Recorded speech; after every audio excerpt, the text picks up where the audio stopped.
I think aid for trade is a key piece of the puzzle, the link between trade and development. Aid for trade is an integral part of a solution along with better infrastructure as well as better policies for those smaller and least developed countries. It will close the gap between the two phases of Asia. Aid for trade can address several constraints, ranging from a soft and hard infrastructure, policy issues, as well as institutional capacity constraints. And Aid for Trade is about connecting a lot of different development activities, such as training trade negotiators, building, all the way to building roads or ports, to help these countries benefit better from market opening opportunities. The Doha Round is about making more trade possible for developing countries. Aid for Trade is about making this trade happen. Even though Latin American countries have made a lot of efforts to open markets and increase exports through, for example, several means, including the negotiations of important free trade agreements, they still face significant obstacles that are preventing them from taking the advantages of these market access opportunities. We've known from the Uruguay round that trade, open markets, help trade to actually take place. It was an opportunity, but it didn't necessarily just happen. So market access is important, but it's not sufficient to see trade and development happening. And I believe that what Aid for Trade has done is to bring the two elements together. We mean moving goods from where they're produced to their destination. So this means improving transport, ports, and rail, for example. In terms of the soft infrastructure, we mean more supporting regulatory frameworks.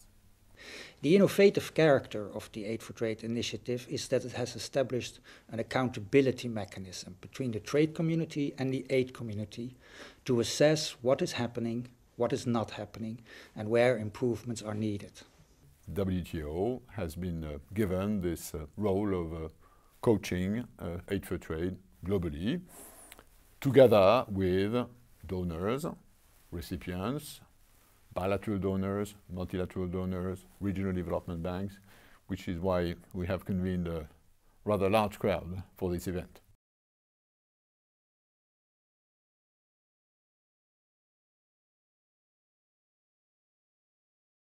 Aid for Trade flows have grown annually by 10% in real terms. In 2007, they reached 25 billion, and that's an increase of 4 billion over the baseline. In 2007 and 2008, we did about $3.9 billion worth of lending and credits to low-income countries alone.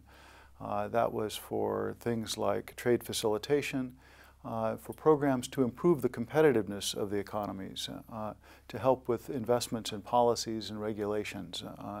In addition, we did another $6 billion worth of lending in 2007 and in 2008 to middle-income countries. We need a regional approach to aid for trade in the Asia-Pacific to supplement national strategy. And the core components of that are really infrastructure investment to connect countries so that goods can pass quicker and faster across borders. But we also need transit arrangements to ensure that countries can actually pass through the goods faster. And another aspect of this is trade finance, which allows the cost of doing business to be reduced substantially. In Asia, we have the Greater Mekong Sub-Region Program, which is a flagship project that enables us to bring these three elements together in an integrated manner. The Mesoamerican initiative objective is to enhance integration among Mesoamerican countries by improving physical infrastructure. One of the main elements or components of these initiatives is the Pacific Corridor Highway, which basically transits, or through this corridor, we have transited 95% of trade happening among these countries. The North-South Corridor project aims to improve both transport infrastructure. Again, we mean roads, rail, border posts, and ports, as well as to improve some of the regulatory framework for trade as well as transport. The initiative has shown that donors are providing more aid, and partner countries are assessing that this aid is provided in a better way, meaning that it is aligned around their priorities, that donors are harmonizing the way in which they give their aid, and that also southern partners are aligning with what is being done.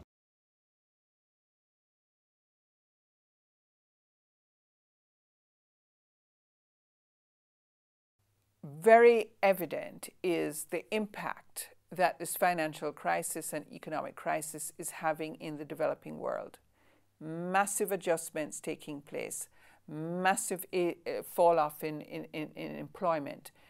And I think that more than ever now, the international community needs to keep its commitments in place. Aid for trade is very important. It was important before the crisis, but after the crisis, it has become urgent.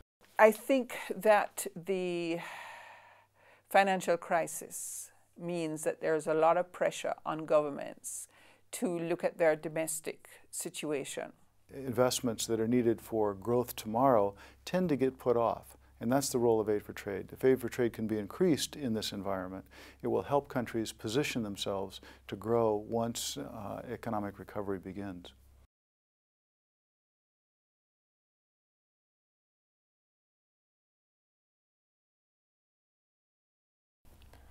In order to make the Aid for Trade agenda more successful, we need country and political leadership. We also need to enhance resources. More importantly, we need to involve the private sector and strengthening our coordination. Aid for Trade is very, very important at this point in time, just because of the fall off. Secondly, we need that donors keep their promises. And thirdly, I think countries need to be looking now at those soft spots in their economy, tackling those things so that when the crisis is over, they will be better able to actually play a more engaged role in trade and take better advantage. If developing countries invest now to lower the costs of trading and getting goods to ships quicker, they can position themselves to grow more rapidly and create jobs that will come with that. On the short term, Aid for Trade gives a boost to the economy.